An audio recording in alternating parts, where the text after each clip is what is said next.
чогуу сыйынабыз.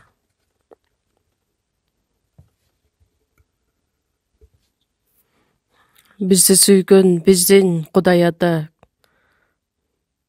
биз кетирген күнөөлөрүбүз үчүн жазага тартыла турган адамдардан элек, бирок бизди өзүңүз аяп, Ыйса Машаяктын төккөн ыйык каны аркылуу бизге куткарылуу алып берип, өз балдарыңыз кылып, үмүт берип, жашай тургандай кылып жардам бергениңиз үчүн ыраазыбыз. Бул саатта биз менен ыйык рухтун жетеги менен чогуу болуп, өз жарык сөзүңүз менен биздин жүрөктөрдөн орун алып, ар бир айткан сөзүңүздү биз ой жүгүртүү менен уга тургандай кылып жардам бериңиз. Азыркы учурда конференция болуп жаткан биринчи съездде дагы Кудайым өзүңүз жардам беришиңизди суранабыз. Бардык адамдар сиздин куткарылуу ырайыңызга ээ боло тургандай кылып жардам берип, бул иш үчүн бардыгыбыз бир ойдо, бир тилекте, чын жүрөктөрдөн сыйына тургандай кылып өзүңүз жетектеңиз. Бул саатта дагы биз менен аягына чейин чогуу болушуңузду суранып, биздин куткаруучу Ыйса Машаяктын ысымынан сыйындык. Аминь. Даңктоо группасы даярдаган ырды чогуугабыз.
Ыйык жазууну чогуу ачабыз. Байыркы келишим Забур китеби 71 бөлүм. Забур 71 Забур.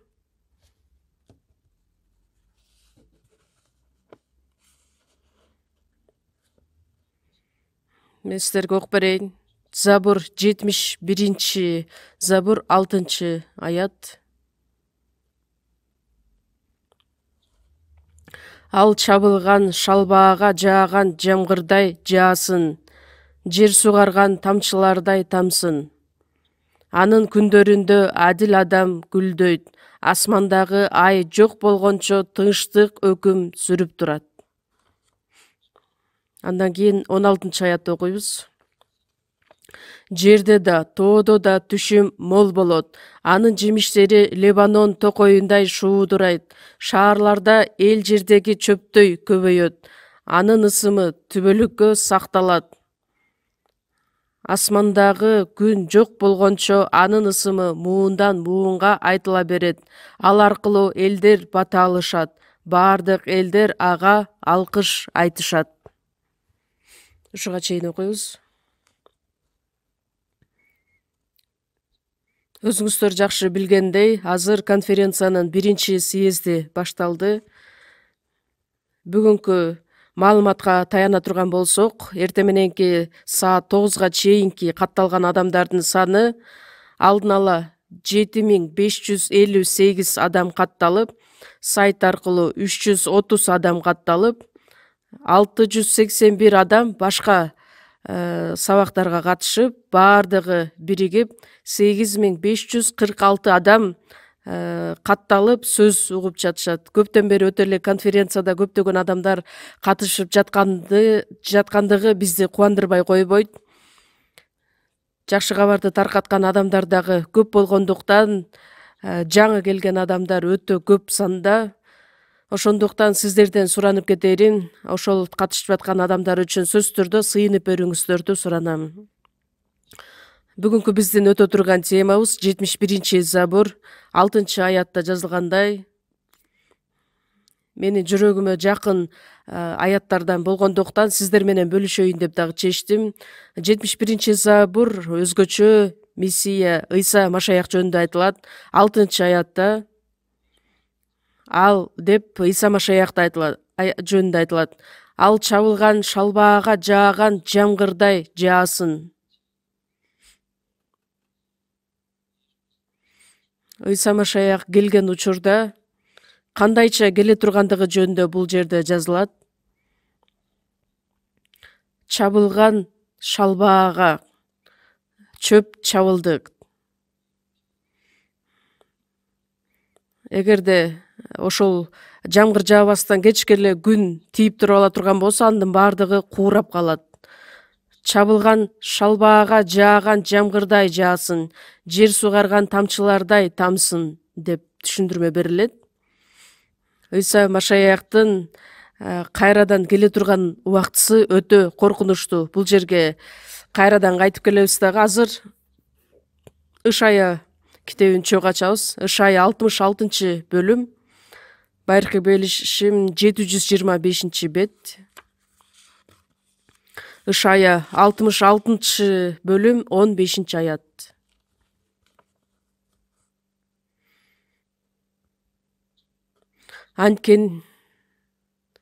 Анткени Теңир өзүнүн ачуусун каары менен, өзүнүн каарын жалындаган от менен төгүш үчүн от ичинде келет. Анын арабалары куюндай болуп келет. Анткени Теңир ар бир адамды өзүнүн кылычы жана оту менен жазалайт. Теңир өлтүргөндөр көп болот.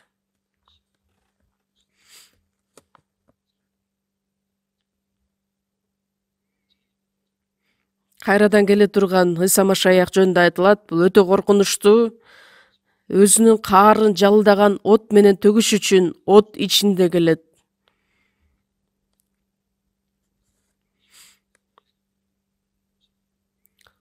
Анын арабалары коюндай болуп келет. Өзүнүн кылычы жана оту менен жазалайт. Теңир өлтүргөндөр көп болот. 109-забурда дагы айтылат, өлгөн сөйөктөр өтө көп болот деп. Ошондуктан Ыйса Машаяк кайрадан келе турган учурда соттоочу Кудай катары келгендиктен өтө коркунучтуу деп айтылат. Малахия 4-бөлүмдө да айтылат. От жалындап күйгөн учурда жөн эле күйө бербестен, эч бир жыгачты дагы, бутакты дагы калтырбастан баардыгын толук өрттөп өтөт. Кайрадан келе турган Ыйса Машаяк өтө коркунучтуу түрдө келет. 71 Забур 6 аятта Ыйса Машаяк ырайым катары келгендиктен ал чабылган шалбаага жааган жамгырдай жаасын, жер сугарган тамчылардай тамсын. Кургап калган жерге эгерде нөшөрлөгөн жамгыр жаай турган болсо, ал жерден бүчүр байланып чыгат дагы, андан кийин өсүмдүктөр өсүп чыгышы мүмкүн. Ыйса Машаяк келгенде кандайча кереметтүү иштер болуп өтөт. Бул сөздөр бизге түшүнүктүүрөөк болуш үчүн дагы бир жерде ачалы. Айып китеби 29 бөлүм 23 аят. Айып 29 бөлүм 23 аят. Мени жамгырды күткөндөй күтүшчү. Ооздорун кеч жааган жамгырга ачкансып ачып турушчу. Алар Айыпту курчап турган адамдар эле. Алар Айыпту кандайча күтүшчү эле? Жамгырды күткөндөй күтүшчү. Кеч жааган жамгырга ачкансып ачып турушту. Айыпту тегереп курчап турган адамдардын баардыгы көйгөйлөрүн алып, анан аларды чечип ала алышкан эле. Ошондуктан алар мени кандайча күтүшчү эле? Айыпту жамгырды күткөндөй күтүшчү. Ооздорун кеч жааган жамгырга ачкансып ачып турушчу.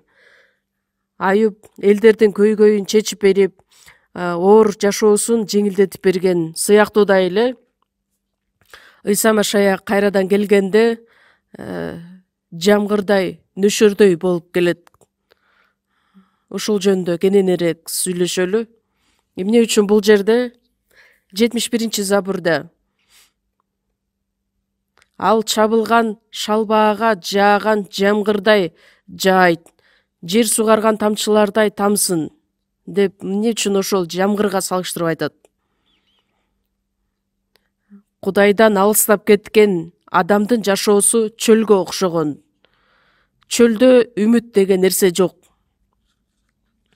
Чөлдө жамгыр, нөшөрлөгөн жамгыр жаай турган болсо, анда сөзсүз түрдө өзгөрүүлөр болот. Куткарылбаган адамдын жашоосу кургап калган жерге окшош, чөлгө окшош, талаага окшош. Дагы бир жерде чогуу ачалы. Ошуя китеби 2 бөлүм. Байыркы келишим 871 бет. Ошуя китеби 2 бөлүм. 2 бөлүм 3 аят.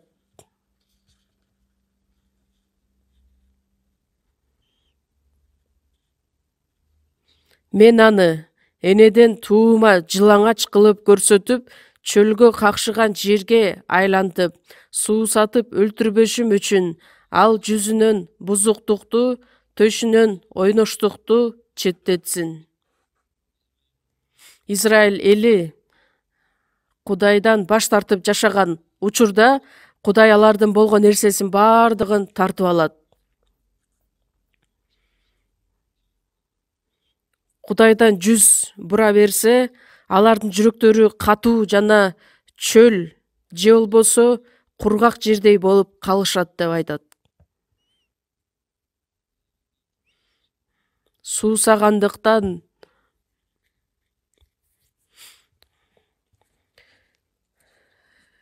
Кудайдан жүз бурган адамдардын баардыгы чөлдө жашаган сыяктуудай болот. Кургак жашоодо Кудайдан баш тарткан Израиль элин көрсөтүп, бизге кургак жердей болуп калышат. Чөл же болбосо кургак жер, ал жерде эч нерсе жок. Азыр биздин доордо баардык эле адамдар Кудайдан алыстаган, Кудайдан баш тарткан жашоо деп айтсак болот. Ошондуктан адамдардын жүрөктөрү ушунчалык суусап турат. Чөлдө жамгыр жаабай турган болсо, Израиль эли, Израилдин жери өтө катуу болгондуктан ала ташка айланган жер болушу мүмкүн. Алардын жүрөктөрү дагы катуу, таш боор, чөл жана кургак жердей болуп калышкан. Ошондуктан машаяксыз жашоо бул үмүтсүз жашоо болот. Ошондуктан адамдар Кудайдан алыстап, Кудайдан баш тарткан адамдар экендигин батыраяктан түшүнүп билиши керек. Өзү канчалык аянычтуу адам экендигин түшүнө турган болсо, ал машаякка кайтып келет.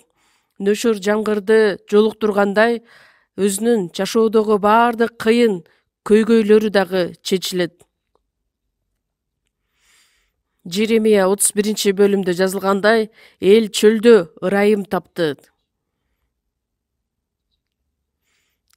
Чөлдө ырайым тапкандыгы адам кыйынчылыктарды баштарынан өткөргөндө ырайымга ээ боло ала тургандыгы жөнүндө айтылат. Чөлдө болуп турган учурунда ал Кудайга кайрылат.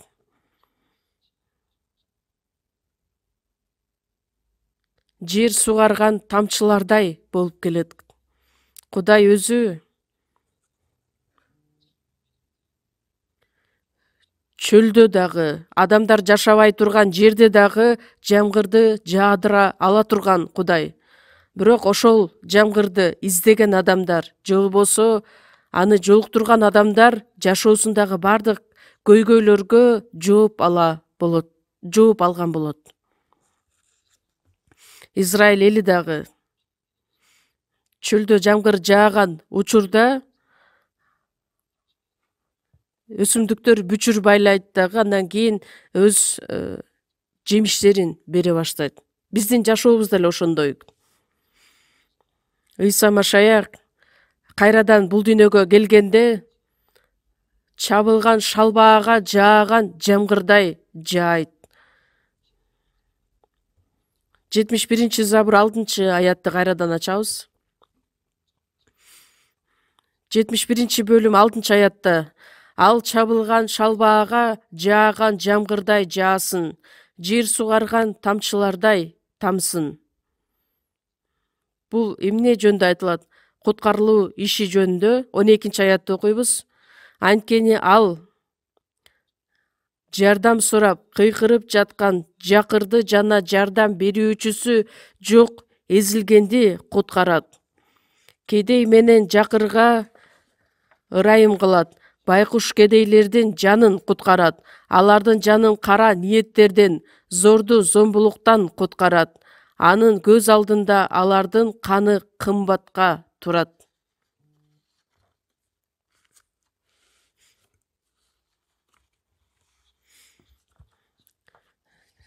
Кургап калган жерлерди суу менен сугарган сыяктуудай эле адамдардын жүрөктөрүн куткарат. Адамдардын жанын куткарат. Ошол себептер менен Кудай өзү адамдардын баардыгына нөшөрлөгөн жамгыр сыяктуудай келет дагы, алардын жандары куткарылып, өзгөрүлө тургандай кылып.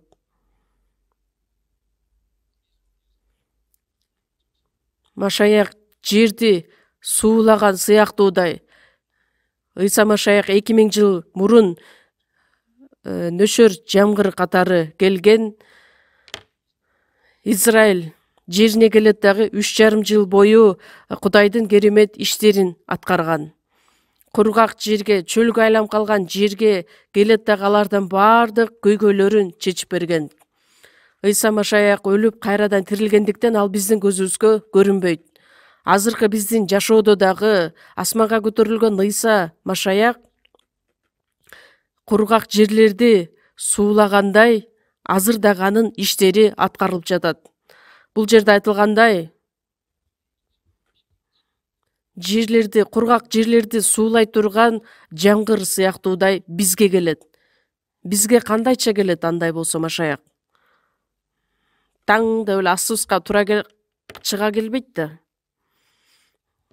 Ар кандай анын себептери бар. Биринчиси, Машаяк өзү кургак жерлерди суулаш үчүн жамгыр катары, нөшөр катары келет. Кандайча? Биринчиден сөз аркылуу. Нөшөр жамгырдай нөшөр жамгырдай келет деген сөздүн мааниси эмнеде? Кудайдын сөзүн жамгыр менен дагы салыштырып айтат.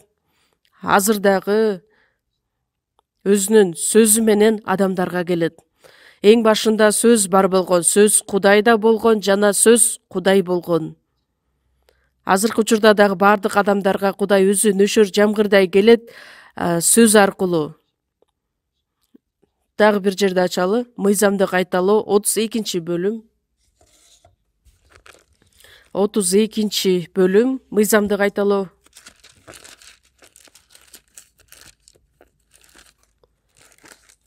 Биринчи аят.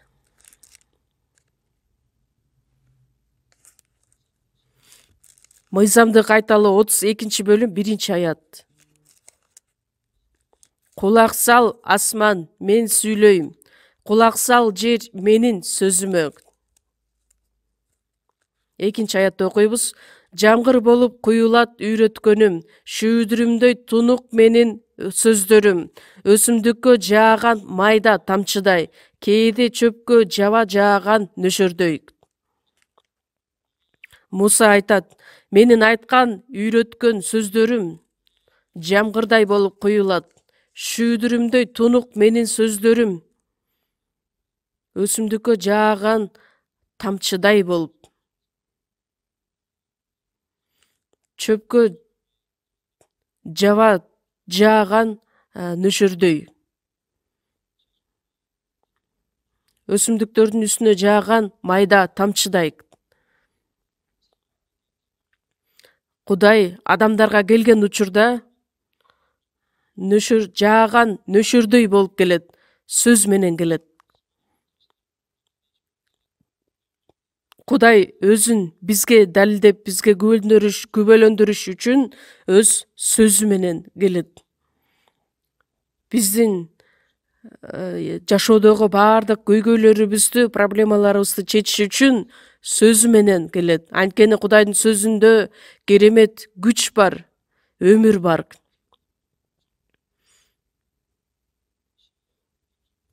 Забур китебин дагы ачалы. 106 Забур.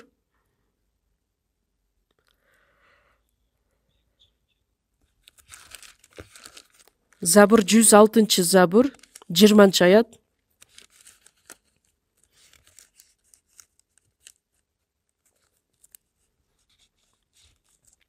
Ал өз сөзүн жиберип, аларды айыктырды. Аларды өздөрүнүн көрүнөн куткарды. Кудай өзүнүн сөзүн жиберип, аларды айыктырды. Аларды өздөрүнүн көрүнөн куткарды. Шабыл Кудайдын сөзүн таштап койгон учурда Кудай дагы аны таштап койгон. Сөзүмдү сактагандыгың үчүн мен дагы сени сыноо убагынан сактап калам деп айтат. Куткарылган учурубузда дагы биз куткарылуу сөз аркылуу өмүргө ээ болгонбуз. Чирибей турган Кудайдын түбөлүк кала турган сөзү аркылуу кайрадан төрөлдүңөр. Биз Кудайдын сөзүн үйрөнүп жатып, сөз аркылуу биздин баардык көйгөйлөрүбүз чечилет. Сөзгө жакын болгонубуз Кудайдын өзүнө жакын болгонубуз болот. Кудай бизге жакындашы үчүн Кудайдын сөзү бизге жакын болушу керек. Израиль жергеси кургакчыл болгондуктан алар үчүн эң керектүү бул жамгыр болуп саналат. Жай бою кургакчыл, май айынан сентябрга чейин жамгыр жаабайт. Ошондуктан катуу жерге айланат. Израиль эли жер иштетиши үчүн эрте жаай турган жамгыр керектелет эле. Ташка айланган, катып калган Израиль жери биринчиден төккөн жамгыр аркылуу жер жумшара баштайт. Анда жер жумшарган болсо, үрөндөр себилет, жер иштетилип баштайт. Анан кышы бою кышы бою кышкы жамгыр жаап тургандыктан өсүмдүктөр жакшы өсөт. Жаз келген учурда кечки жамгыр жайт. Март, апрель айларынан баштап кечки жамгыр жайт. Андан кийин гана түшүмдү жыйнап ала турган учур келет. Израиль эли жер иштетиш үчүн сөзсүз түрдө жамгыр керектелген сыяктуудай эле биздин жаныбызга керек эле нерсе бул Кудайдын сөзү болуп саналат. Анткени Кудайдын сөзү жок боло турган болсо адамдардын баардык жүрөктөрү катып калган таш сыяктуудай. Жамгыр жаабаган жер же болбосо жамгыр жаабаган адамдын жүрөгү дагы так эле ошондой болуп катып калат. Качан алгачкы жамгыр жааганда ал жерди жумшартат. Израиль жерге жамгыр жааган учурда биз эмнени элестетсек болот? Семинар өтүп жатканда 1, 2, 3 күндөрдү элестетсек болот. Анткени 1, 2, 3 күндөрү адам сөз угуп жатып, сөз аркылуу анын жүрөгү бир аздан жумшара баштайт.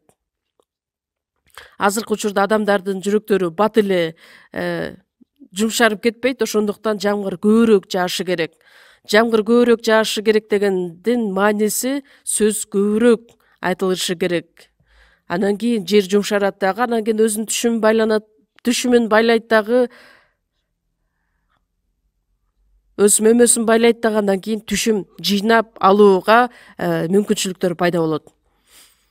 Ыйса Машаяк да ар бирибизге, ар бир адамга келген учурда кандайча келет? Кургап калган, ташка айланган жерлерге жааган нөшөр жамгырдай болуп келет.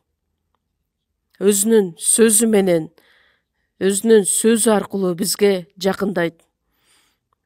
Ошондуктан ыйык жазууда Кудайдын сөзү жамгыр менен салыштырылат. Еврейлерге китебин чогуу ачабыз. Еврейлерге 6-бөлүм.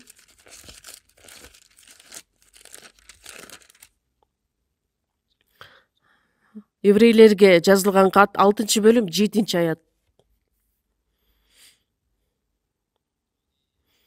Жамгыр менен көп жолу сугарылып, дыйкандарга өз түшүмүн берген жер Кудайдан бата алат. Ал эми төө тикен менен коко тикенди өстүргөн жер жараксыз, каргышка кала турган, акыры өрттөлө турган жер. Жер бул адамдын жүрөгүн билдирет. Жамгыр көп жолу сугарылып, дыйкандарга өз түшүмүн берген жер Кудайдан бата алат. Жер жамгыр аркылуу жумшарган сыяктуудай эле адам баласы Кудайдын сөзүн кабыл алып тобо кыла турган болсо, анда Кудайдын батасына ээ болот. Тескерисинче, төө тикен же болбосо коко тикенди өстүрүп чыккан жер боло турган болсо, ал жараксыз жер болот. Кудайдын сөзүн укканына карабастан ал Машаяктан баш тарткан, Машаяктан четтеп кеткен адамды көрсөтөт. Төө тикен же болбосо коко тикенди өстүргөн жер жараксыз, каргышка кала турган, акыры өрттөлө турган жер. Кудайдын сөзүн кабыл алып, куткарылганыбыз бул чоң керемет болуп саналат. Кудайдын сөзү ар дайым биздин жүрөктөрүбүздөн орун ала турган болсо, сөзсүз түрдө өзгөрүүлөр жашообузда болот дагы, андан кийин өз жемиштерибизди алып келе алабыз. Ишая 55-бөлүм 717 бет. Ишая 55-бөлүм 10-11 аяттар.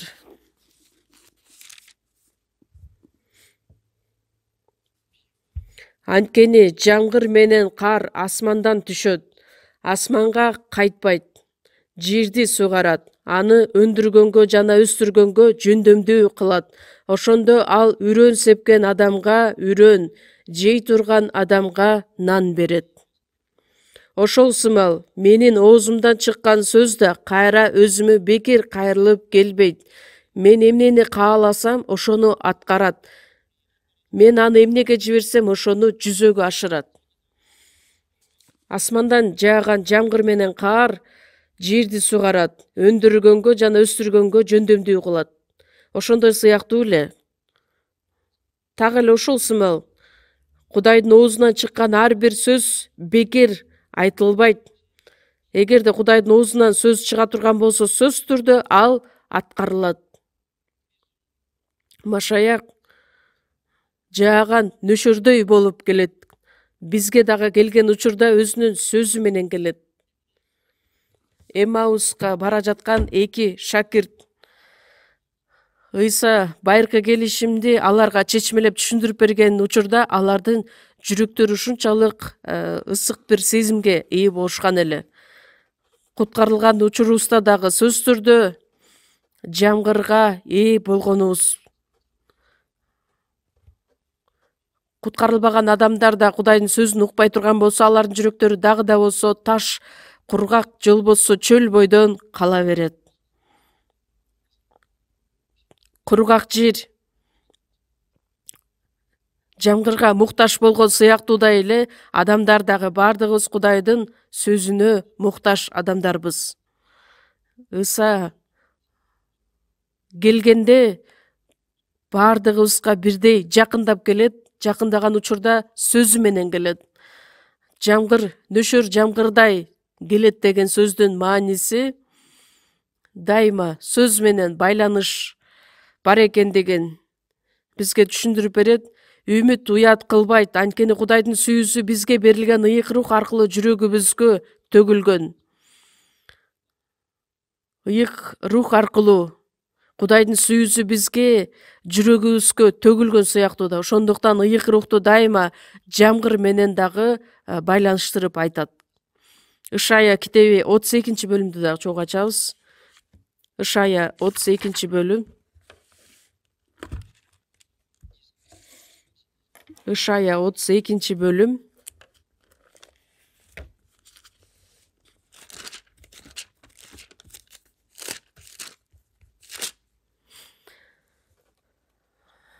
Ышая 32-бөлүм 6-аяттан 8-аятка чейин окуп берейин. Анткени акылсыз акылсыздыкты сүйлөйт, анын жүрөгү мыйзамсыздык жөнүндө ойлойт, эки жүздүүлүк менен иш кылат, теңирге акарат келтирет. Ачканын нанынан ажыратат, суусагандын суусун тартып алат. Кара ниет адамдын иштери да өлүмгө алып баруучу иштер. Ал кедейдики туура болгонуна карабастан, аны жалган сөздөр менен өлтүрүүнүн жолун ойлойт. Ал эми чынчыл адам чындык жөнүндө ойлойт жана чындыкта бекем турат. Эки адамдын жашоосу өтө жакшы чагылдырылат. Биринчиси болсо акылсыз адам, андан кийин кара ниет адам. Акылсыз адам менен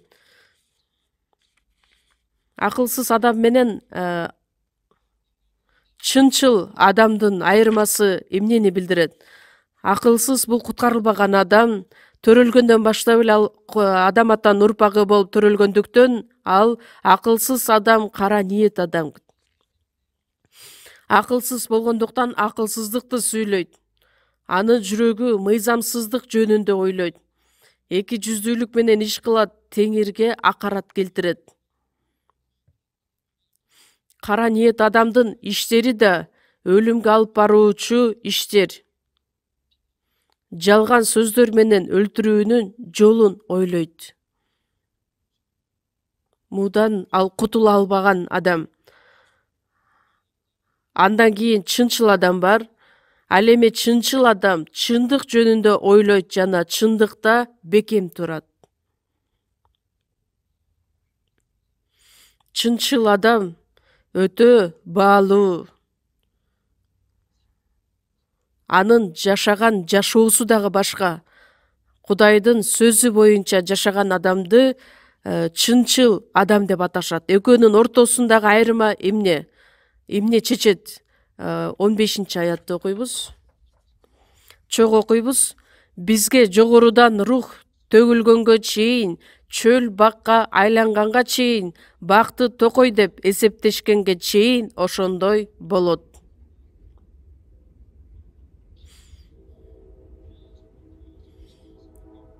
бизге жогорудан рух төгүлгөнгө чейин рухка ээ болбогон адам ар дайым эле ошол бойдон эле кара ниет, акылсыз бойдон кала берет. Ал эми ыйык рухка ээ болгон учурда ал чынчыл адам, адил адам болот. Рухка ээ болгондугу эмне менен айланат? Жамгыр менен. Бизге жогорудан рух төгүлгөнгө чейин, чөл бакка айланганга чейин, бакты токой деп эсептешкенге чейин ошондой болот. Чөл кандайча жакшы, сулуу, кооз бакка айланат. Чөл жашынакай бакка айланганга чейин бакты токой деп эсептешет. Ошол чөлгө жамгыр ушунчалык шүйдүрүм, же болбосо нөшөрлөгөн жамгыр жаай турган болсо, ал жердеги бактар дагы шунчалык өсөт дагы, анан кийин токойго айланат. Ошондой сыяктуу эле рух түшкөн учурда чөл токойго айланган сыяктуудай эле биздин жүрөгүбүздө ошондой өзгөрүүлөр болот. Ыйык рух болсо, ыйык рухту дагы көп нерсе менен салыштырышат. Алардын ичинен бирөөсү жамгыр. Ыйса Машаяк болгон жерде эмне бар? Ар дайым сөз бар жана ыйык рухтун жетеги бар. Ошондуктан айтат, Кудайдын сөзүн рухий кылычты алгылат. Кургап калган жерлерге жамгыр жаап, андан кийин жумшарып калган сыяктуудай эле ыйык рухтун жетеги ар бир адамда боло турган болсо, Кудайдын сөзү ал адам аркылуу иштейт, жаңыланат, жумшарат, өзгөрүүлөр сөзсүз түрдө болот. Жизикил китеби 36-бөлүмдү да чогуу ачабыз. Жизикил 36-бөлүм.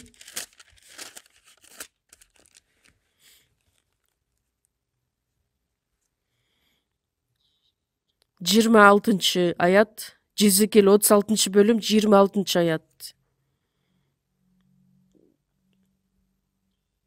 Силерге жаңы жүрөк берем, ичиңерге жаңы рух салам. Силердин денеңерден таш жүрөктү алып салып, эт жүрөк берем. Силердин ичиңерге өз рухумду салам.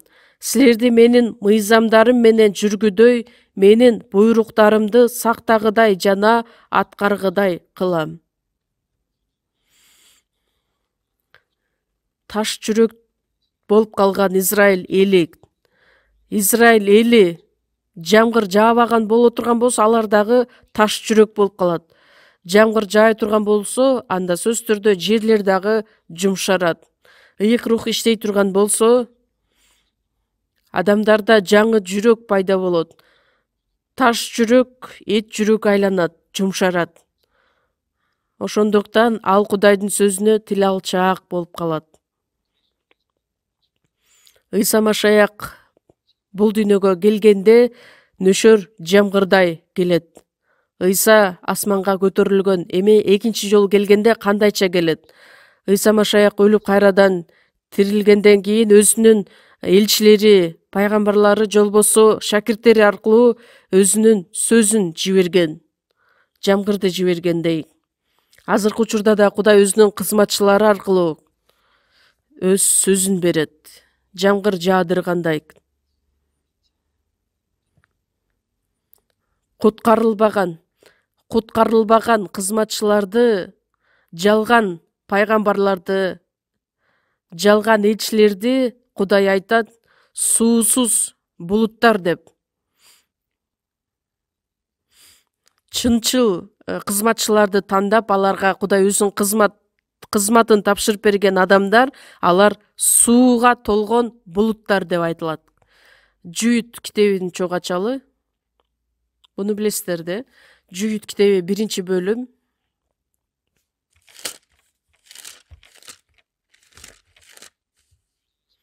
Жүйүт китеп 1-бөлүм 12-аят.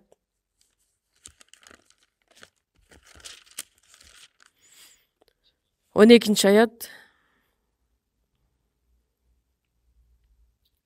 Мындайлар мындайлар деп жыйынга келген жалган окутуучуларды айтат. Мындайлар силердин сүйүү кечиңерди азгырык болушат. Силер менен тойлоп өздөрүн коркпостон семиртишет. Алар шамал айдаган суусуз булуттар. Алар тамыры менен жулунган, эки жолу өлгөн, жемишсиз күзгү дарак. Шамал айдаган суусуз булуттар. Башында баардыгын мындай айтабыз, кыйратабыз деп айтат дагы, анан кийин булут болуп пайда болот дагы, булуттан эч бир суу келбейт, же болбосо жамгыр жаабайт.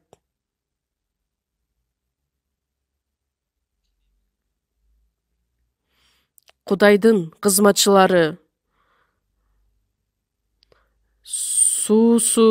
суусуз булуттар эмес, сууга толгон булуттар деп айтылат.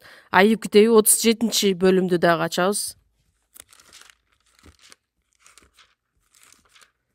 Айып 37-бөлүм 11-аят.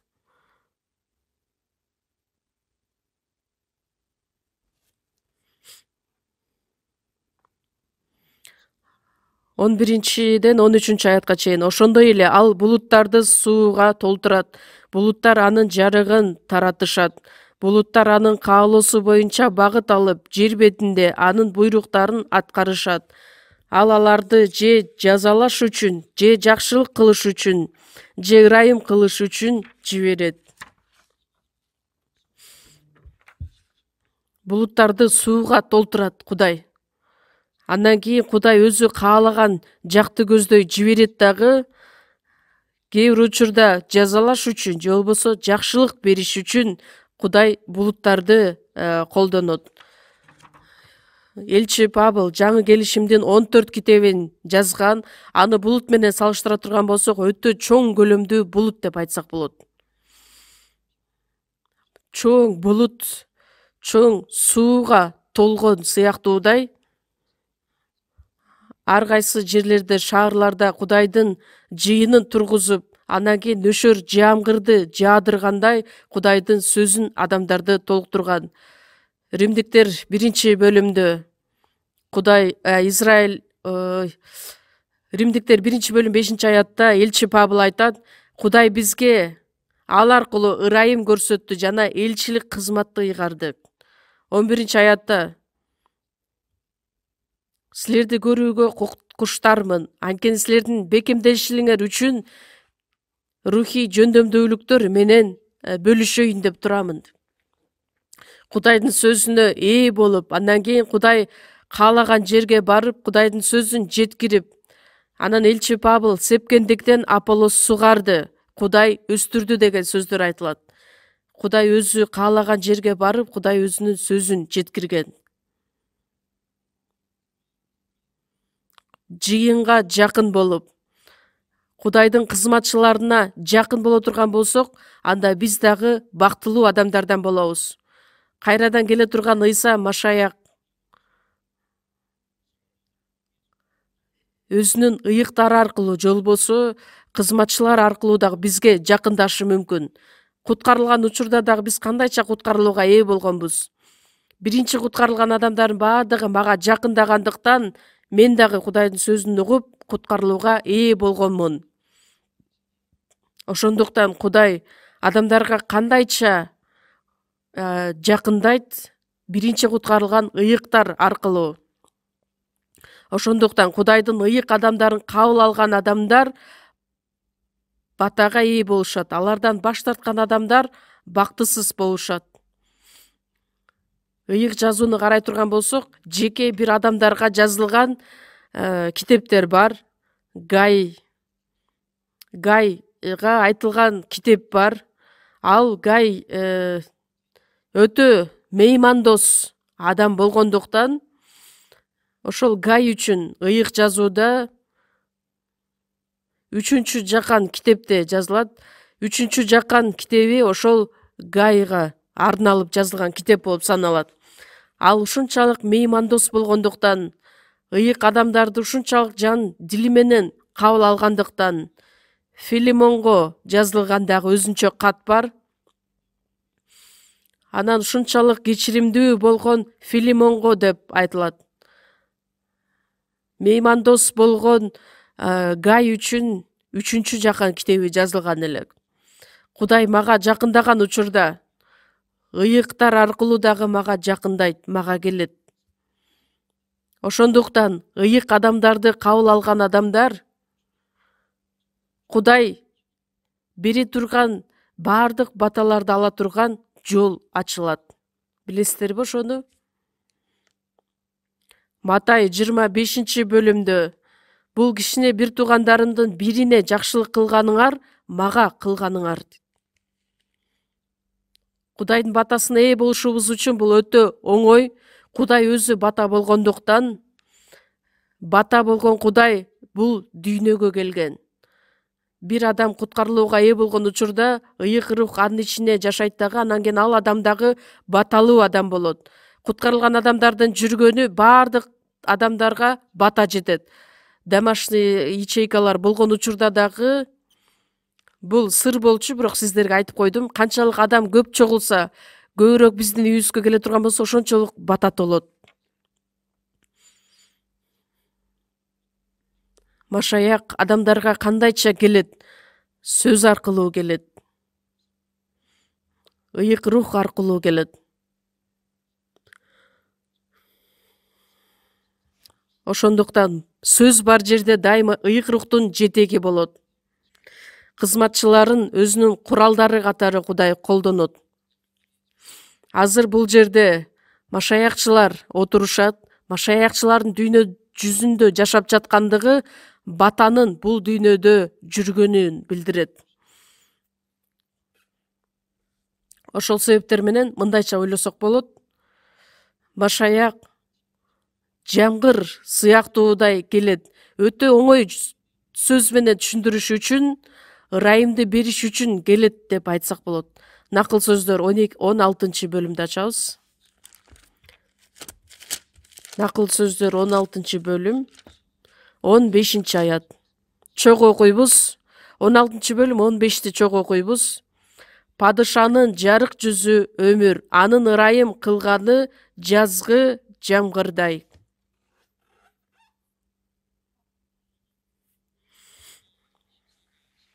Падышанын жарык жүзү өмүр, анын ырайым кылганы жазгы жамгырдай.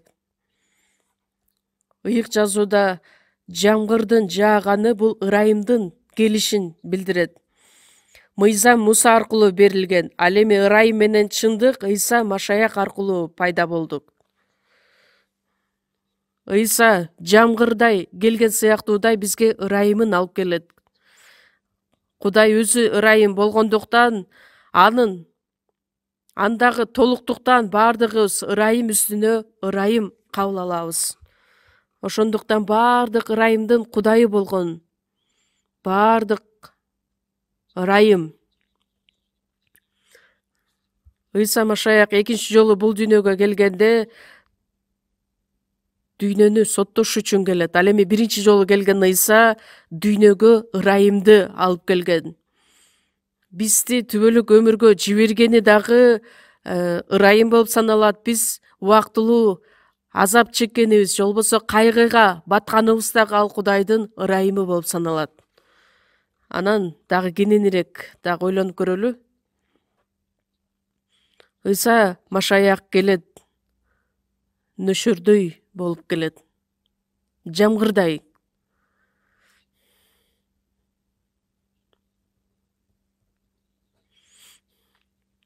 Кээ бир адамдарга көбүрөөк жаашы мүмкүн жамгыр, кээ бир адамдарга азыраак жаашы мүмкүн. Кудай керемет иштерди көбүрөөк аткарса жакшы болмок. Кайсыл учурда жамгыр көбүрөөк жайт? Качан адамдар тил алчаак жашоосу менен жашаган учурда. 67-чи забурду чогуу ачабыз. Забур 67-чи забур. 67-чи забур 10-аят.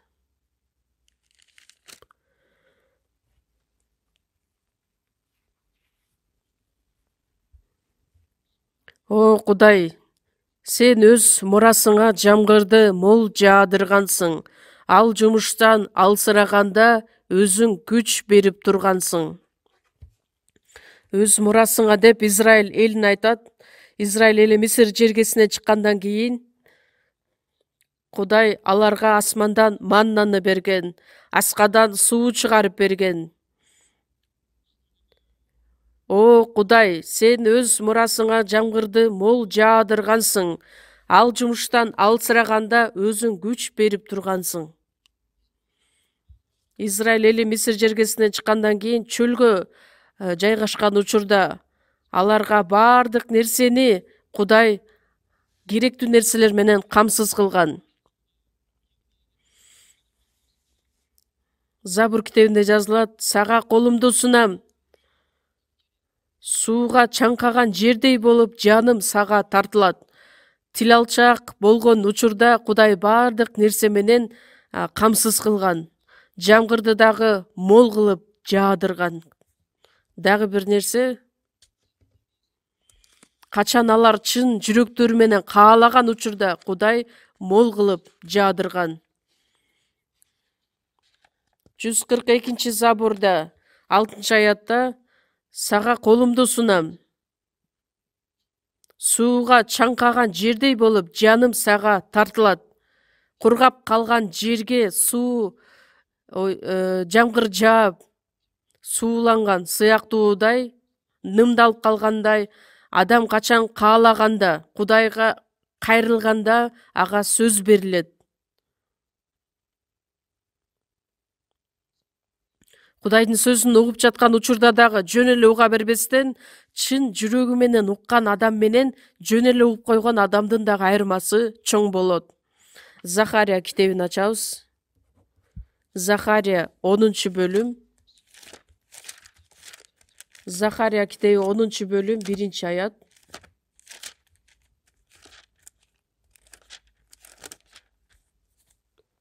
913-бет. Захария 10-бөлүм 1-аятты чогуу окуйбуз.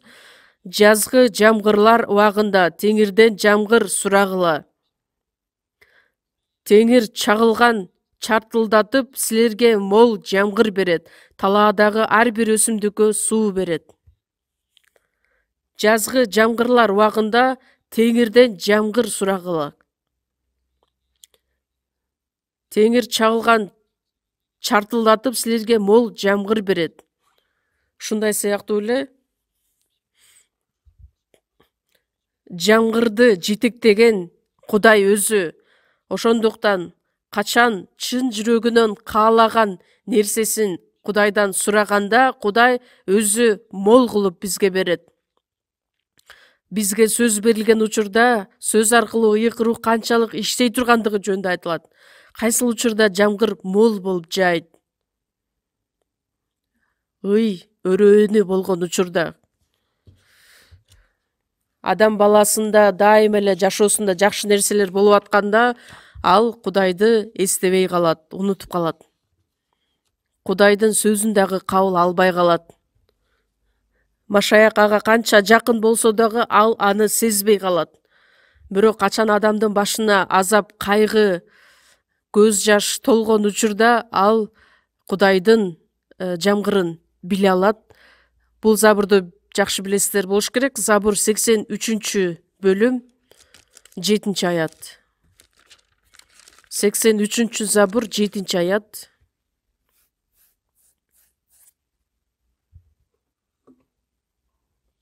Чоң окуйбуз. Өрөөнү менен өтүп бара жатып, алар ал жерден булак ачышат. Жамгыр да ал өрөөнгө батасын төгөт. Өрөөнү менен өтүп бара жаткан учурда адамдар кыйынчылыктарда баштарынан өткөргөндө, азап кайгы болгондо, жамгыр да ал өрөөнгө батасын төгөт. Качан жаныбыз ушунчалык кыйналганда, Кудай нөшөрлөгөн жамгыр сыяктуудай мага келет дагы, мага ушунчалык өзүнүн ырайымын төгүп бере тургандыгын башыбыздан өткөрө алабыз. Кайсыл учурда мол кылып жамгырды берет. өзүнүн жашоосун толугу менен Кудайга тапшырган учурда Кудайдан корккон адамга Кудай мол кылып берет. Өзү каалагандай, өзүнө жаккандай жашоо менен жашай турган болсо, Кудайдын иштеген иштерин ал биле албайт. Захария китебинде ачабыз 14-бөлүм. Захария 14-бөлүм.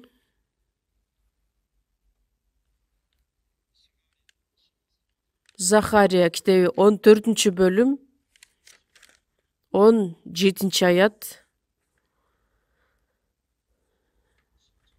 17-аятты мен окуп берейин. Ошондо мындай болот: эгерде жер үстүндөгү уруулардын кайсынысы Себайот теңир падышага табыныш үчүн келбесе, анда анын жерине жамгыр жаабайт.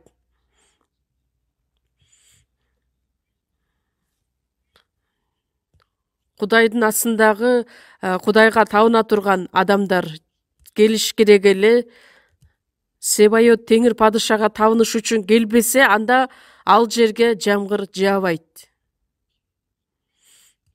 Кайсыл адамдарга Кудай жамгырын мол кылып төгүп берет. Кудайга табынган адамдар, Кудайдан корккон адамдар. Даниэлдин 3 досу буркандарга табынбастан бир гана Кудайга табынышкан эле. Ошондуктан ал күйүп турган мешке отко ыргытылган эле, бирок 3 досу ыргытылган, бирок 4 көрүнгөн. Эмне үчүн? Анткени Кудай өзү алар менен чогуу болгондуктан. Кайсыл адамга мол жамгырды жаадырат? Илияс чын дили менен Кудайга кайрылып сыйынган учурда, ошондо асман ачылат дагы жерге жамгыр жаайт. Кайсыл адамдарга мол жамгыр төгүлөт? Кудайдын жардамын шунчалык каалап сураган адамдарга. 1 Падышалар 18-бөлүм 41-аятта жамгырдын дабышы угулуп жатат деп Илияс айтат. 3,5 жыл бою жамгыр жаабагандыктан Илияс Кудайга кайрылып сыйынган учурда 3,5 жыл бою жерге жамгыр төгөт. Ошондуктан жерге жамгырдын жааганы жана жаабаганы сыйынуу менен байланыш экенин билишибиз керек. Ушуга чейинкиси түшүнүктүү да.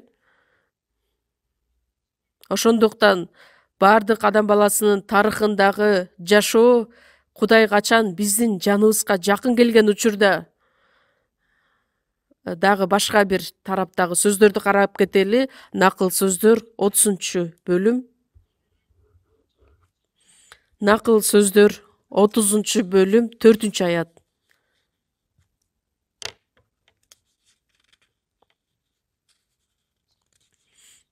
Бөлүм 4-аят. Асманга көтөрүлүп кайра түшкөн барбы? Шамалды чогултуп, кош уучуна салып алган барбы? Сууну кийимине түйүп алган барбы? Жердин бүт чектерин ким койду? Анын аты ким? Анын баласынын аты ким? Билесиңби? Ыйса Машаяк жөнүндө айтылат. Асманга көтөрүлүп кайра түшкөн барбы? Асманды башкаруучу ким? Ыйса Машаяк. Шамалды чогултуп, кош уучуна салып алган барбы? Шамалды жетектеген бар экенин билесиңби? Шамалды кармап турган ким экенин билесиңби? Ал Ыйса Машаяк. Сууну кийимине түйүп алган барбы?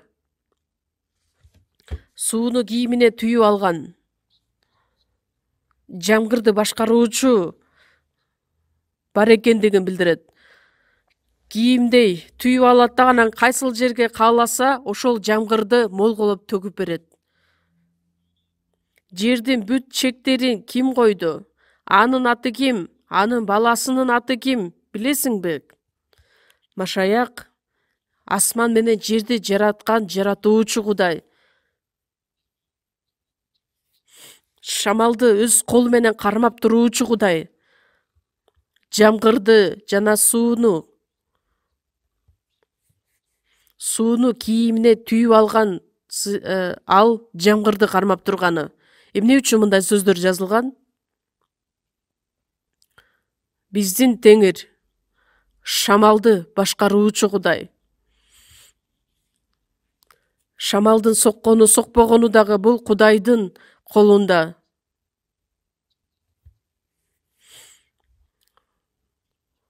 Шамалды кармап туруучу Кудай. Азаптагы, кайгыдагы бул шамал деп айтылат. Согуштардагы шамал менен салыштырып айтылат.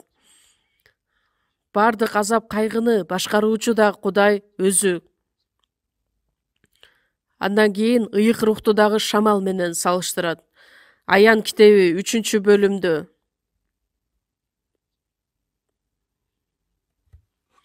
ыйык рух жөнүндө айтылат. Ыйык рух биздин ичибизге киргендиктен ыйык рухту дагы жетектөөчү Ыйса өзү. Ошондуктан биздин Теңир кайсыл жерде ыйык рухтун жетеги иштери аткарылат же аткарылбайт, ал дагы Теңирдин колунда. Бардык периштелер дагы, шайтан дагы Кудай канчалык ага уруксаат бере турган болсо, ошончолук гана ал иштерди аткара ала турган болот.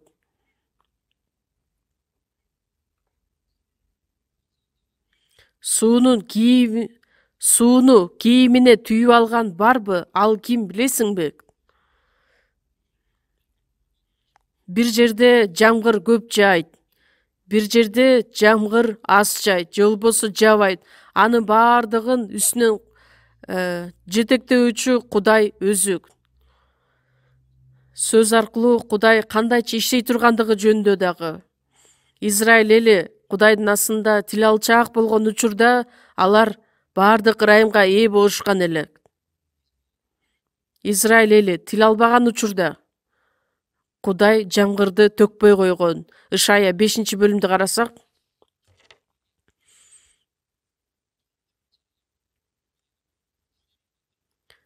тикенек жана оттуу чөп басат.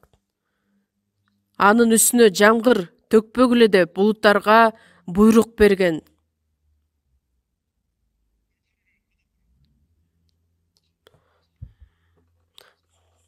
Аларды кароосуз калтырам дейт. Анын бутактарын кыйышпайт, түбүн тегерете казып жумшартышпайт. Кудай өзү токтотуп койду. Жамгыр жаабагандыктан Ишая китеби 5-бөлүмдө дагы ачабыз чогуу. Ишая 5-бөлүм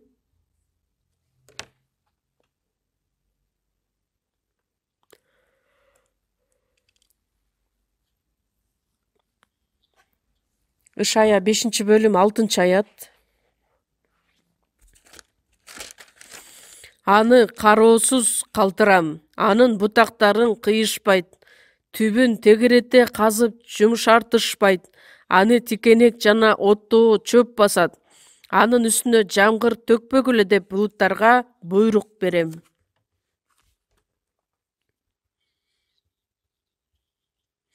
Израиль элинде ушунчалык жакшы жер бар эле.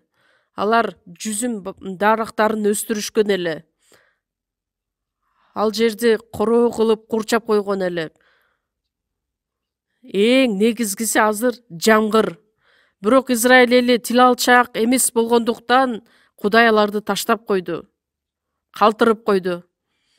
Эң коркунучтуусу аларга жамгыр төкпөсүн деп булуттарга буйрук берди. Жамгыр жаабаса анда жер иштетилбейт, өсүмдүктөр өспөйт. Израиль жери жыйынтыгында кургак чөлгө айланат. Жезекил 22-бөлүм 24-аятта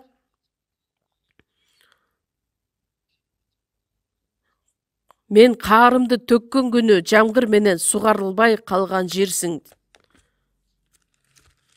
Тил алчаак жолу менен бара жаткан учурда Кудай Мессия аларга жамгыр катары келе тургандыгы жөнүндө айтылган. Кудай Израиль эли тил албай турган жашоо менен жашаган учурда, Кудайдан баш тарткан учурда жамгыр дагы аларга берилген эмес. Забур китеби 73-чү Забур 73-чү Забур Забур 73-чү Забур 3-чү аят.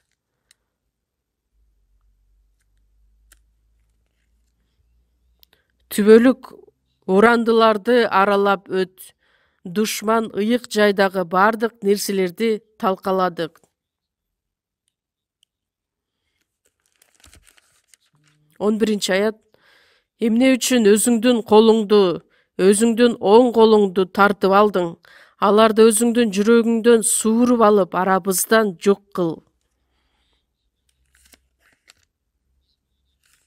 Израиль эли Кудайдан баш тарткандыктан алар толугу менен талкаланды. Кудай алардан өзүнүн колун тартып алды. Өзүнүн колун тартып алды дагы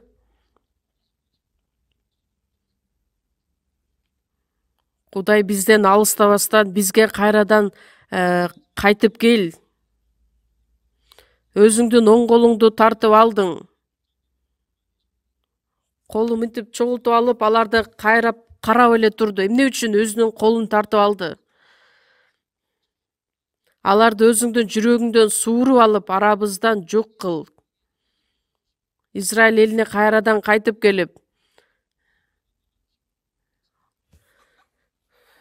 кайрадан биз аркылуу иштеңиз, өз жардамыңызды бериңиз деп кайрылганы. Шайтанды көздөй кете турган адам боло турган болсо, анын жашоосу толугу менен талкаланат. Бирок качан Кудай өзүнүн колун сунган учурда адамдарга батасын берген учуру.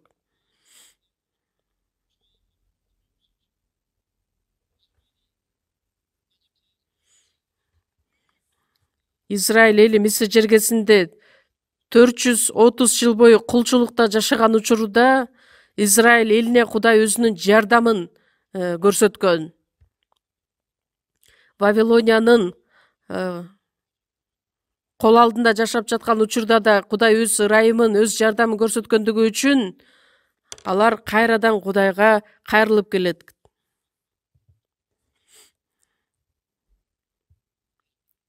Аларды Кудай таштап койгондугу үчүн алар көчмөн эл болуп калышат. Бирок Теңир Израилга келгенде Израиль менен эмне болот? Алар кайрадан өнөгөп, өркүндөп өсүштү. Назареттик Ыйсаны ыйык рухка жана күчкө толтуруп, Ыйса эл аралап, жакшы иштерди жасап, шайтандын бийлиги астында кыйналып жүргөндөрдүн бардыгын айыктырган. Анткени Кудай ал менен чогуу болгондуктан. Баштапкы жыйындар учурунда дагы Ыйса Машаяк жакшы кабар таркаткандыгы үчүн көптөгөн адамдарга куткарылуу сөзү жеткирилди. Реформация учурунда канча адам куткарылды? 19-кылымда кайра жаралуу учурунда жакшы кабар абдан жигердүү түрдө Муди жана Спелджен аркылуу көптөгөн адамдарга таратылган.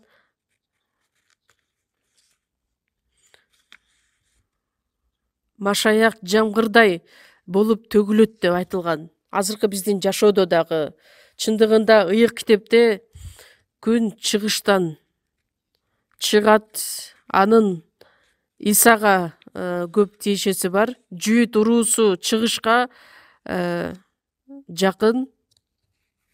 Ыйса чыгып келген күн 74-чү Забурда жардам батыштан да, чыгыштан да, чөлдөн да келбейт. Ышая 14-бөлүмдө дагы жазылат. Сансыз кудайлардын арасында түндүктүн четинде отурам деп.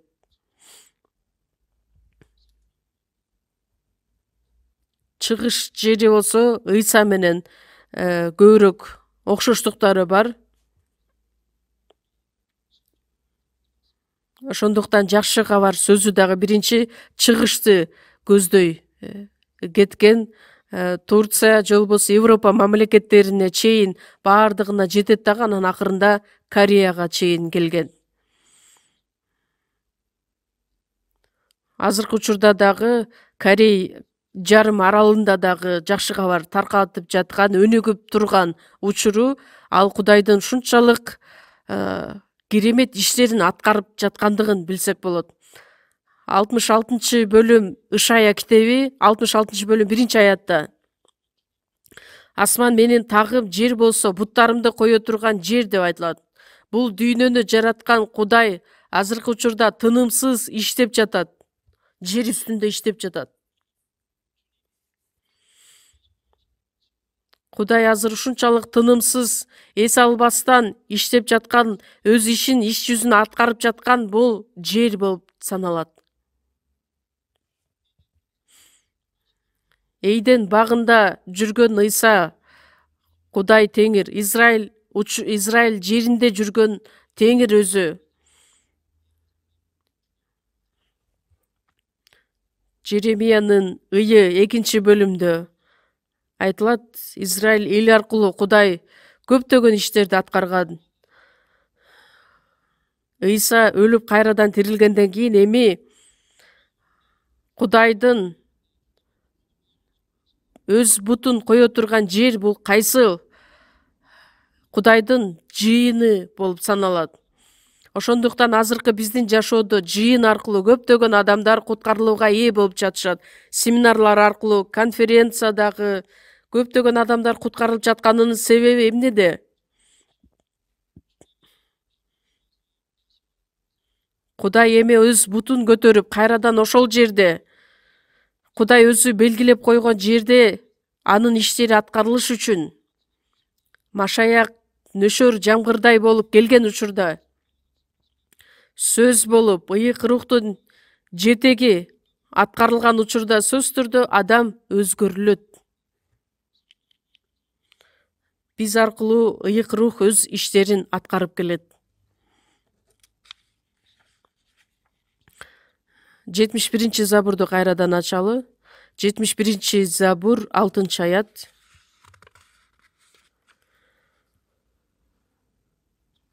Аят. Ал чабылган шалбаага жааган жамгырдай жаасын, жер сугарган тамчылардай тамсын. 16-аят.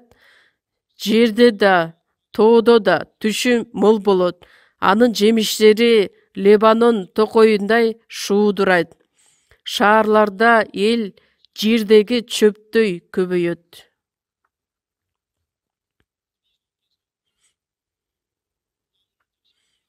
Машаяк жерди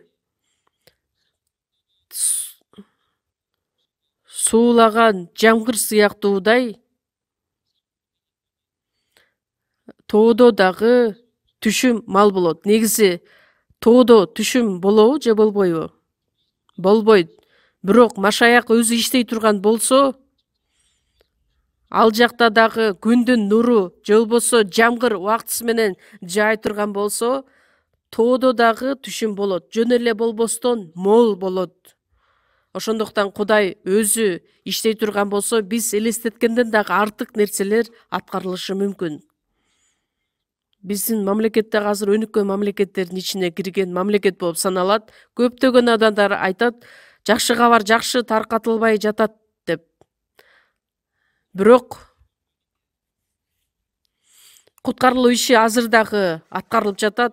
Качан биз биримдикте Кудайга жалынып, Кудайдан сурана турган болсок, ал жерде дагы Кудай түшүмдү мол кылып бизге бериши мүмкүн. Биз эч кандай түшүм жок деп айтууга мүмкүн эмес. Анткени Кудай каалай турган болсо, тоодо дагы түшүм мол болот. Ыйык рух жетеги боло турган болсо, сөзсүз түрдө бул иштер дагы аткарылат. Зоробабыл менен Жашиянын Бабыл туткунуна кайтып келген учурда ибадаткананы куруу мүмкүн эместей көрүнгөн, бирок акыры алар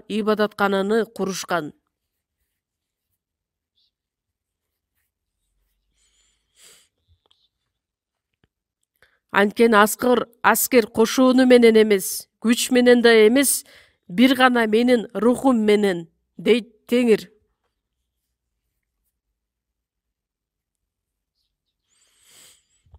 Зоробабылдын алдында сен бир түздүксүң. Негизги ташты Кудай жыргал кандай сонун деген кыйкырыктын астында алып чыгат. Ыйса айтат: эгерде силерде ишеним боло турган болсо, шектенбестен бул тоого ордуңан көтөрүлүп деңизге түш десеңер, анда айтканыңардай болот. Биздин көзүбүзгө мүмкүн эмес нерселер дагы сөзсүз түрдө мүмкүн болушу мүмкүн. Биздин көз карашыбыз боюнча ата-энебиз куткарылбайт деп ойлошубуз мүмкүн. Бирок тоого окшоп бийик болуп көрүнгөн атам же болбосо апам дагы Кудайдын жардамы менен алар кичирейе баштайт.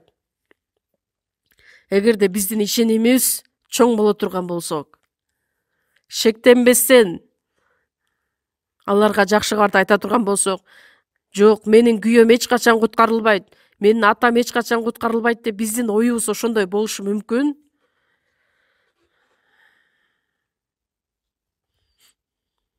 Бирок тоодо дагы түшүм мол болот деп Кудайдын убадасы айтат. Анын жемиштери Лебанон токойундай шуудурайт. Шаарларда эл жердеги чөптөй көбөйөт. Кудай өз иштерин аткарган болсо, анда шаарлардагы жердеги чөптөй көбөйөт.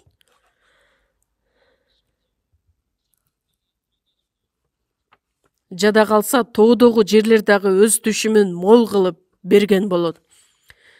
Жемиштер канчалык көп байлана турган болсо, ошончолук Кудайга жага турган жашоо болот. Бир адам куткарылган учурда, ошол куткарылган адам Кудайга ушунчалык тырышып, чогуу боло турган болсо, жабышкан боло турган болсо, анда сөзсүз түрдө анын жашоосунда жакшы түшүм пайда болушу мүмкүн, жемиштер байланышы мүмкүн. Анын жыйынтыгында Кудай каалаган кызматка дагы ээ болушу мүмкүн.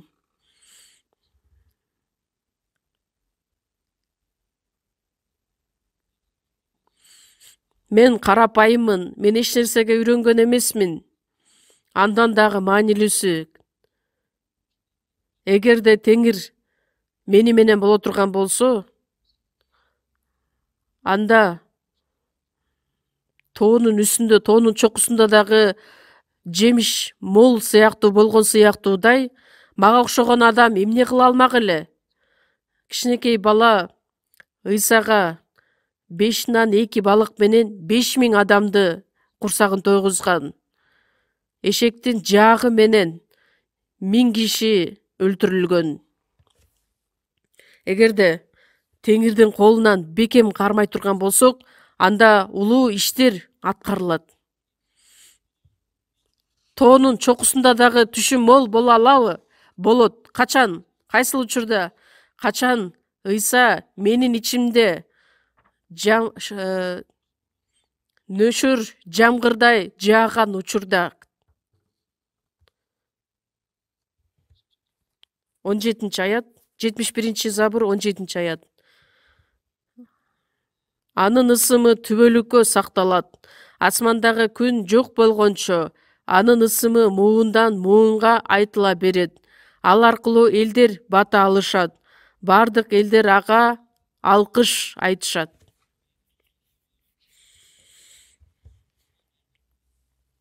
Теңирдин ысымы ал түбөлүккө сакталчу ысым. Асмандагы күн жок болгончо, муундан муунга айтылчу ысым. Ыйса Машаяктын ысымы ал түбөлүккө сакталуучу. Асмандагы күн бардыгына бирдей күн нурун чачыратат. Күндүн нуруна ээ боло албаган адамдар жок да, ошондой сыяктуу эле бардык адамдарга керектүү ысым бул Ыйса Машаяк өзү.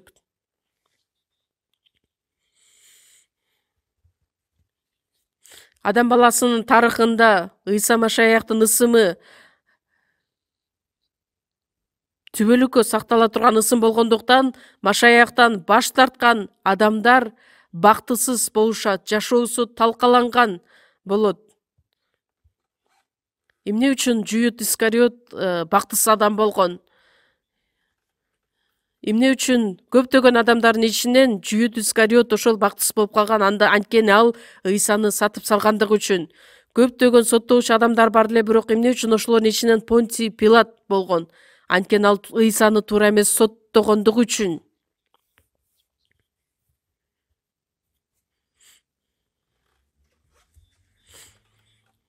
Анын ысымы түбөлүккө сакталат.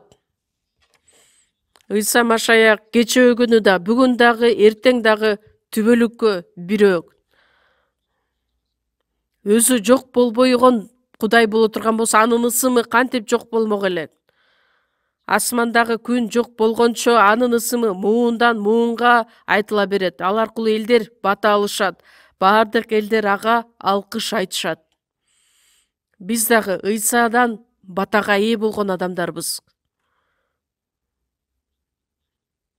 Ал аркылуу элдер бата алышат. Ыйса Машаяк аркылуу биз дагы батага ээ болдук. Кудайдын балдары болдук. Түбөлүк өмүргө ээ болдук. Асман падышачылыкка бара турган мураска ээ болдук.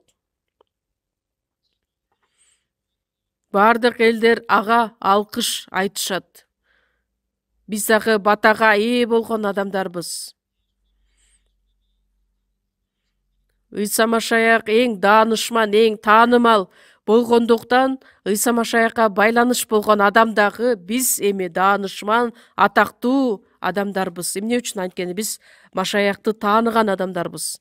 2 Корунтуктар 6 бөлүмдү дагы чогуу ачабыз. 2 Корунтуктар 6 бөлүм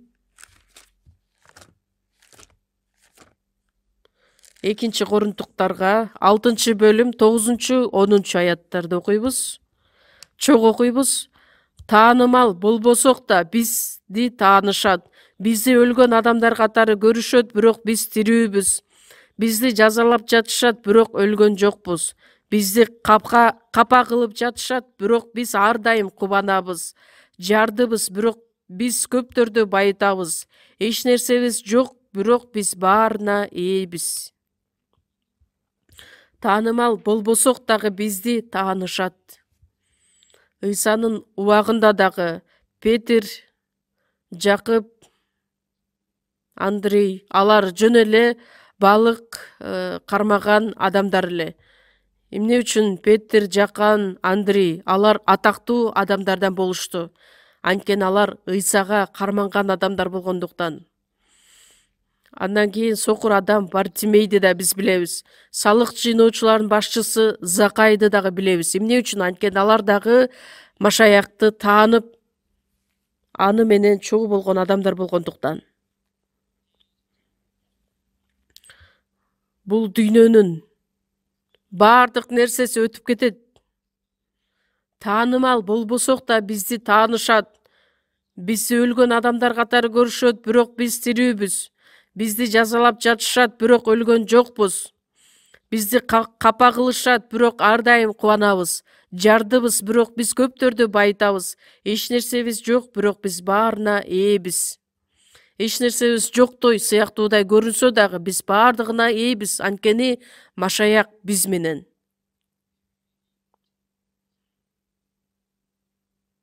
Жүздөн бирди алып кое турган болсок, ал 0 болот. Анткени баардыгына ээ болуп, бирок Машаякка ээ болбогон болсок, анда эч нерсебиз жок болгон адамдардан болобуз. Тескерисинче эч нерсебиз жок болуп, бирок бирди кошуп кое турган болсок, баардыгына ээ болгон адамбыз. Анткени Машаяк биз менен болгондуктан.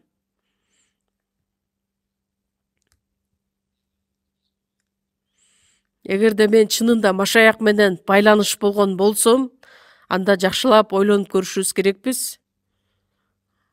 Анткени Машаяк куткарылган адам кандайча жашоо менен жашайт, ошонун баардыгын көрүп турат. Римдиктерге 16 бөлүмдү чогуу ачабыз. Римдиктерге 16 бөлүм 6 аят. Римдиктерге 16 бөлүм 6 аят. Силер үчүн көп кызмат кылган Мариямга салам айтып койгула. Мариям көп кызмат кылган деп айтылат. 12-аят. Теңирге кызмат кылган Трифайнага жана Трипосага салам айтып койгула. Теңир үчүн көп кызмат кылган менин сүйүктүүм Персидага салам айтып койгула.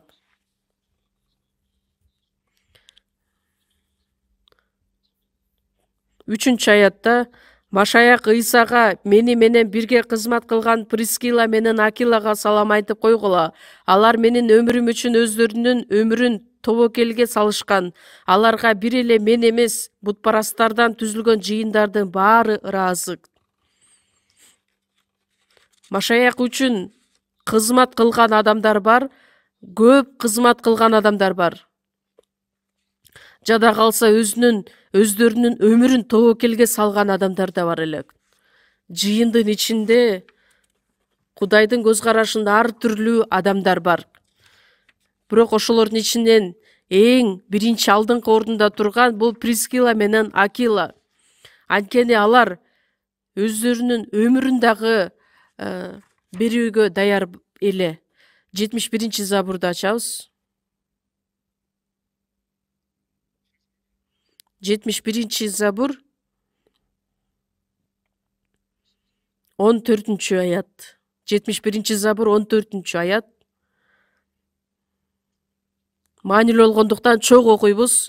Алардын жанын кара ниеттерден, зордук зомбулуктан коткарат. Анын көз алдында алардын каны кымбатка турат. Алардын каны анын көз алдында кымбатка турат. Ыйса Машаяк бул дүйнөгө келген учурда дагы иштеген, азыркы учурда дагы иштеп турат. Кудайдын көз карашына өтө кымбат болгон нерселер көп. Анын көз алдында алардын каны кымбатка турат.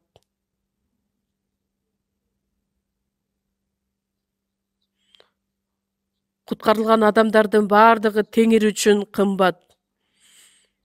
Теңирдин көз алдында анын ыйыктарынын өлүмү дагы кымбат. Өзгөчө эмнени кымбат катары көрөт? Алардын каны кымбатка турат.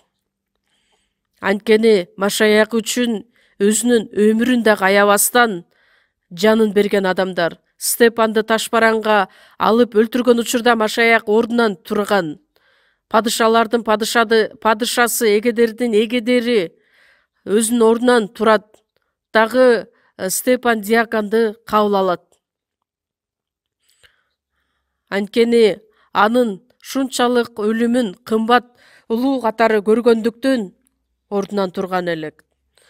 Анын көз алдында алардын каны кымбатка турат. Анткени куткарылган адамдардын жашоосу ушунчалык кымбат экендигин Машаяк көрүп турат. Элчи Павыл дагы. Элчи Петир, кечиресиздер, Элчи Петир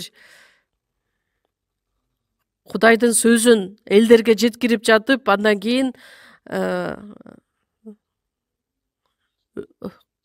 кыйналган өлүм менен өлтүрүлөт.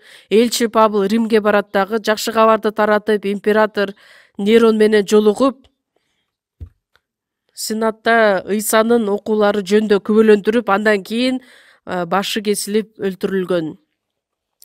Джеймс Чалмерс аттуу шотландиялык миссионер бар эле. Ошол учурда британиялык болгон. Шотландия тарапта чоң жандуу болгон. Ошондо ал адам мен дагы миссионер болушум керек деп, Тынч океандагы жаңы Гвинея аралына жакшы кабар таратуу үчүн барат. 5 жыл талыкпай эмгектенип, ал жакта жапайы жегиштер жайгашкандыктан алар дагы ага ишенип башташат. Бирок 1901-жылы Чалмерс адам жегиштердин эң жаманына кабар айткысы келген. Ошондуктан ал кабар айтууга барып, акыры ал жерден каза болот, өлтүрүлөт. Анткени ал жапайы киши жегиштер ал адамды дагы жеп өлтүрүп салышкан. Жакшы кабарды таркатыш үчүн шунчалык кыйынчылыктарга барган адамдар, алар аз санда эмес. Анын көз алдында алардын каны кымбатка турат. Өмүрүңдүн акырына чейин ишенимдүү бол, ошондо мен сага өмүр таажысын берем. Ишенимдүү бол, өлгөнгө чейин ишенимдүү бол. Ошондуктан Теңир үчүн эң кымбат нерсе бул биздин кылган иштерибиз, кызматтарыбыз, көп кызмат кылганыбыз. Канчалык көп кызмат кылган болсок, алардын ичине эң чоңу өзүбүздүн жаныбызды аябастан жакшы кабар үчүн арнаганыбыз. Өзгөчө алардын каны кымбатка турат. Биз түбөлүккө кала турган иштерди аткара турган адамдарбыз. Кудайдын эркин аткарганыбыз бул түбөлүккө калтырылчу иш болуп саналат. Биздин башталган бул жайкы конференция 7 съездге бөлүнүп өткөрүлөт. Ошондуктан колдон келишинче жакшы кабарды таркатып, Кудайдын кереметтүү иштерин көргөнгө даяр бололу. Ошондуктан Машаях жамгырдай болуп келген сыяктуудай эле 7 съездге боло турган конференцияда дагы Кудайдын батасы, Кудайдын сунган сунуу ырайымы бардык адамдарга жетишин чын жүрөктөн каалаймын. Ошондуктан көңүлдү жакшылап көңүл буруп, чогуу сыйынып берүүңүздөрдү суранам. Чогуу сыйынабыз. Биздин ырайымдуу Кудай Ата, өзүңүздүн ыйык каныңыз аркылуу бизге куткарылуу алып бергендигиңиз үчүн ыраазыбыз. Бардыгыбызды издеп таап, өз батаңызды, ырайымыңызды берип, азыркы күнгө чейин жакшы кабарды биле элек көптөгөн адамдар, жандар бар. Ал адамдарга кайраттуулук менен жакшы кабарды жеткирип, куткарылууга ээ боло тургандай кылып бизге жардам бериңиз. Азыркы учурда өтүп жаткан биздин жайкы конференция бардыгы сиздин батаңыз менен жакшы аяктап, бардыгы ырайымга ээ болуп, сизди даңктай турган кымбат конференциялардан боло тургандай кылып бизди колдонуңуз. Биздин куткаруучу Ыйса Машаяктын ысымынан сыйындык. Аминь.